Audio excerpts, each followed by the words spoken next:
So just a bit of introduction about myself.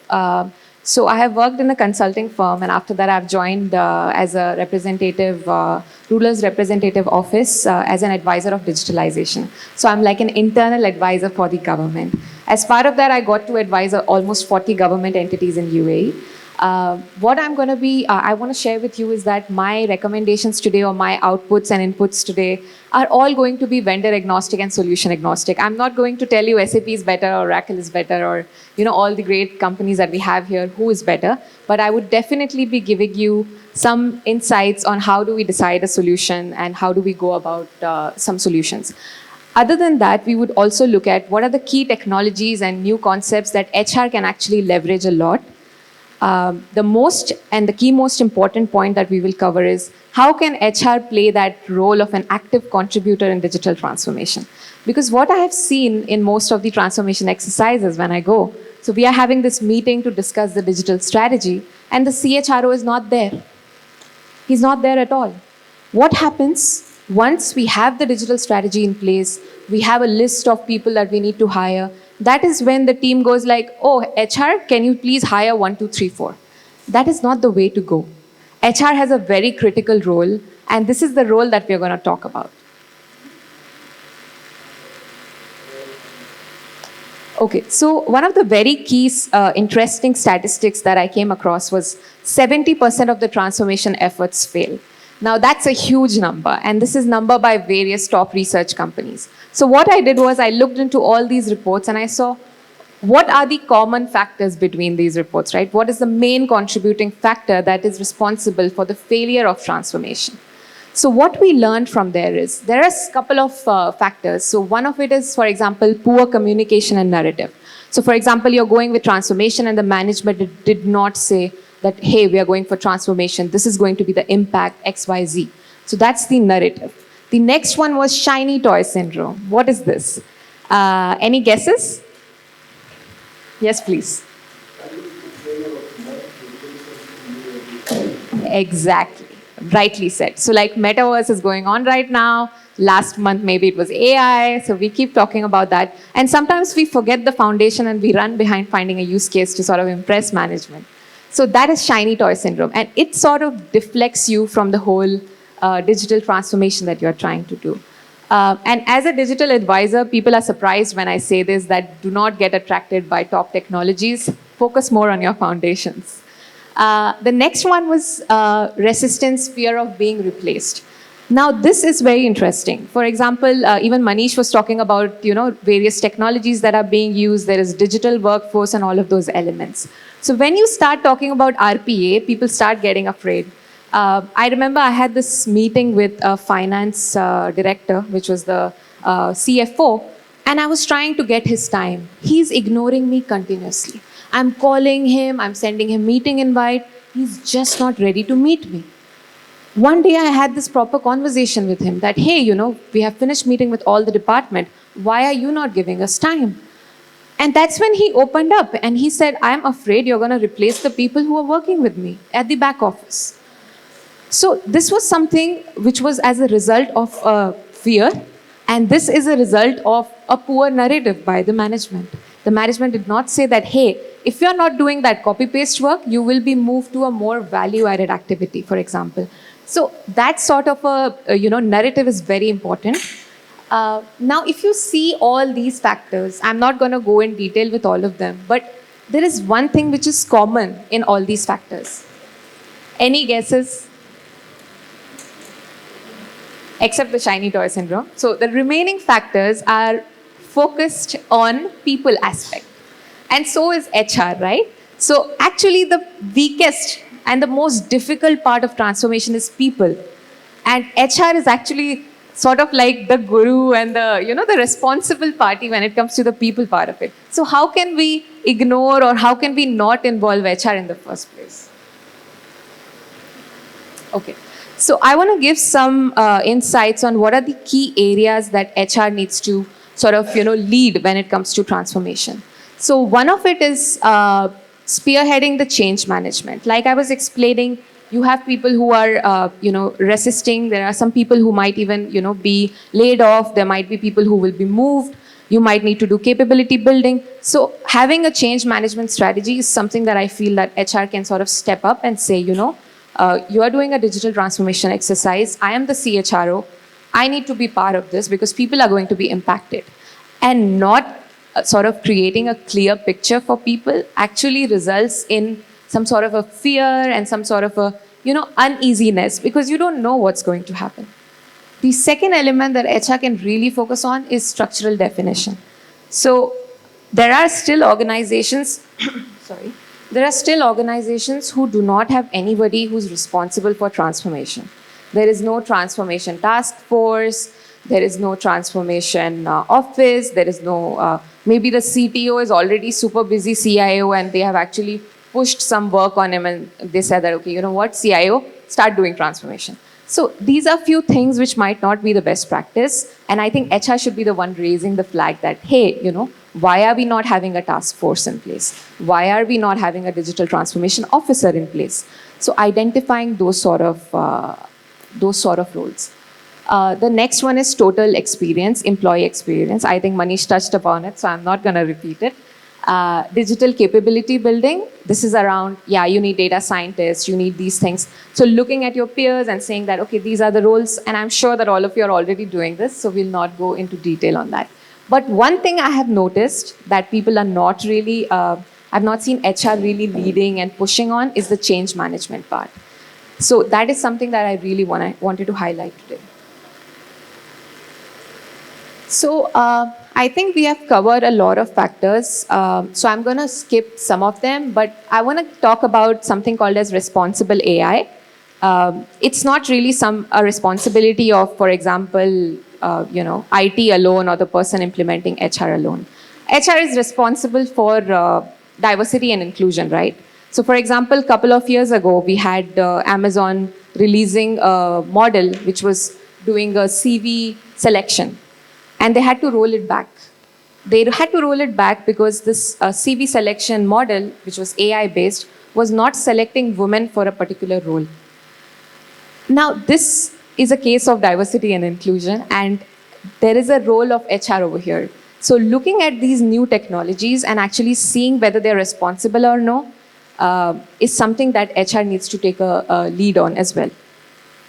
The next element is data democratization. So this is a new concept where we are saying that every person in your department, every employee needs to have access to dashboarding solution, analytics solution, and needs to be able to do self-service analytics.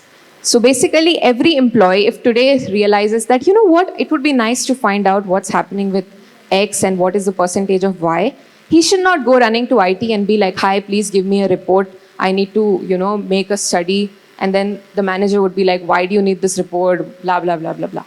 So HR basically needs to lead on this and go like, every employee in the organization needs to have the capability and access to data to do his work better. So that's the futuristic HR role that we look at. So just to take a quick break, I don't want to bore everybody. Which is the image that you relate with the most?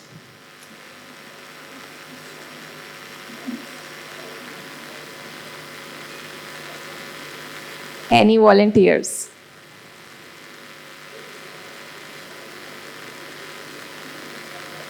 Yes, please. 2? Recruiters when the new hire shows up. Okay. The celebration. Okay. Is there any reason you would like to share, like why? I think lately there have been a lot of cases, people fishing for jobs, attending multiple interviews, taking up multiple offers, or just renegotiating their entire package with the current company and not joining. So lately there have been a lot of cases. So if you ask me today, that's the image I relate with. Anyone else would like to share? Please. I like number 1 actually. Number. Okay. Interesting. 4. I hope your CEO is not in the room. Scam lady. Okay, wonderful. So next, we are going to quickly brush on a few technologies that HR should know and what are the key use cases. Okay. So this is about a concept called as hyper-automation. So any idea, any thoughts on what this is? So hyper-automation is basically when we sort of go ahead and say like, okay, for example, I want to start transforming my HR. And you start doing hyper-automation means you really want to do it faster across all the HR processes, and you want to use different technologies because maybe you have an ERP which is helping you do your payroll, but we still know that the person doing the payroll is doing a lot of manual work. So maybe you want to use RPA on it and make it like more automated. So when you start combining technologies, like I will use my ERP in combination with my RPA, maybe I will integrate it with some other system. That's where you achieve hyper automation with a combination of technologies, and then you do it in a rapid way. So this is hire to retire cycle. I don't know if the model is still being used. You guys are the HR experts, so I'm not going to talk about recruit, onboard, develop, retain, and offboard. I'm going to talk about the lower layer, which is the technologies bit, right? So some of the technologies I feel that every HR should know, utilize, and try it out, and it's something that is accessible. And if you have any difficulty in starting it off, you can always drop me a message, and I can help you with that. So one of the technologies is robotic process automation. Many of you have already been using it in your organizations. I want to give not a disclaimer, but I want to tell you that RPA's capabilities like 1 year ago were very different from the capabilities now. You have something called as cognitive bots, which are also in place, which help you deal with unstructured data. So before, RPA was like, you need to have a standard template, robotic process automation, you need to have a standard template in order to use it. But now you can actually use unstructured data, you can use elements like machine learning along with RPA. So cognitive bots is something that I would definitely recommend looking at. When it comes to use cases, something like a payroll where there is a lot of manual activity, I think it's a very good use case. There are various use cases for RPA. Whenever I go into an organization and I'm like, I want to have some low-hanging fruits, like quick wins, I pick up on HR processes because you guys have so much of manual work in spite of amazing ERP systems. Next one is AI, okay? So, of course, there's a lot being done on AI. There are a lot of solutions which sort of help you make the interview process better. Basically, you can look at the interview, make the person do a video test and sort of understand some of the key qualities and all of those elements. The other thing that can be done with machine learning is, of course, predicting what is the probability of someone leaving the job, for example, the flight risk. Another example could be workload optimization, or for example, you have a lot of technicians or you have a lot of inspectors and they need to go. So there is some sort of scheduling that is required. So utilizing your workforce in a better way and scheduling it optimally. That is something that can also be done using machine learning. The next technology is cloud. I'm sure a lot of you are already doing migrations to Cloud Fusion or HANA and XYZ. Next one is low and no code technology. This is one of my favorites this year. Again, it's a hype, but interesting to know. So this is about technologies which just require drag and drop, and they do not require coding. So this is something that is being adopted in a very fast manner by large organizations, because this sort of gives power to the business, So this is something that I see an HR department realizes that they have been requesting IT for way too long, and it's just not happening. I think this is something that, you can encourage your IT department, or you can also try it out on your own in terms of building the solutions. Now, this does not require any core technical skill sets. You don't need to be a developer in order to develop it. It's basic drag and drop. So what is the futuristic vision is that every department in the organization should be able to do or utilize a low and a no-code solution. If that happens, that dependency on IT is going to reduce. You're only going to bother IT when it's something with infrastructure and stuff like that. When you want to just make a workflow, you don't have to bother IT and wait for the change management and all this yada yada processes happening, right? So that's something which is about low code and no code. Metaverse is again the hot topic of the year, where you have AR and VR. I have been in a lot of organizations where we use gamifications to sort of do the candidate testing, and it's quite interesting. And even during onboarding, we do that, especially with certain industries like maybe mining and high-risk industries which require maybe healthcare. So these are good use cases for metaverse. The next one is analytics. All of you already know what that is. Mining. This has been very interesting technology. There is something called as process mining. For example, SAP has a solution called as Celonis. So different companies have their own solutions. There are also independent process mining solutions. What they do is, so you sort of attach the process mining solution with your existing ERP system, and it takes the digital footprints of your process, and it sort of automatically gives you that process map, right? And for example, say you're doing a hire or hiring process in process mining, for example. So you will attach it to your applicant tracking system. So what will happen is it's going to give you steps. Okay, the candidate applied, the candidate was hired, the background verification happened, the approval happened, blah, blah, blah. And you can see like, okay, you know what, 40% of the times it is getting stuck at the, say the background clearance, for example, is going to give you that. And when you investigate it further, you would come to know, okay, you know what, every time this background verification is taking time, it's because of a certain nationality, maybe. So it's a very better and a very cooler version of analytics. Analytics is all graphs, but this is actually a real-time process. So for example, as a CHRO, as a manager, you are looking at the process and you're like, okay, this one candidate is sitting here forever, and you can see it in one image. You can see the process flow in one image. It is like continuous monitoring or continuous auditing. You can actually see that something is stuck here, and or maybe some approval is being skipped forever. And companies have actually saved millions with this process technology. If you want to know more details about it, I will be happy to chat. This is quite basic. What are the benefits of it? Of course, it's cost cutting, optimization, employee experience, because you're removing those copy pasting and redundant jobs from them. So that's a good element. And reducing the turnaround time. That's another part that is beneficial.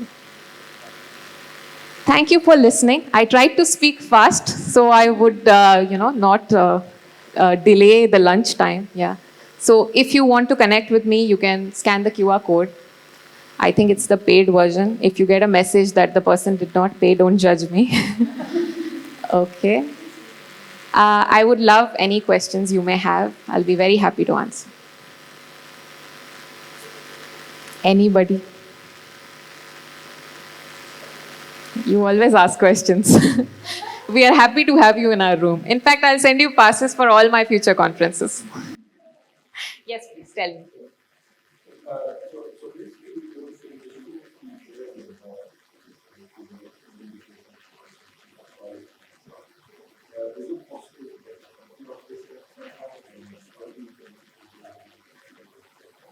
Sure, you can always reach me on my email or on LinkedIn, and we can even connect over call.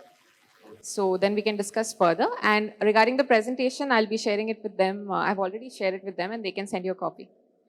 Thank you so much.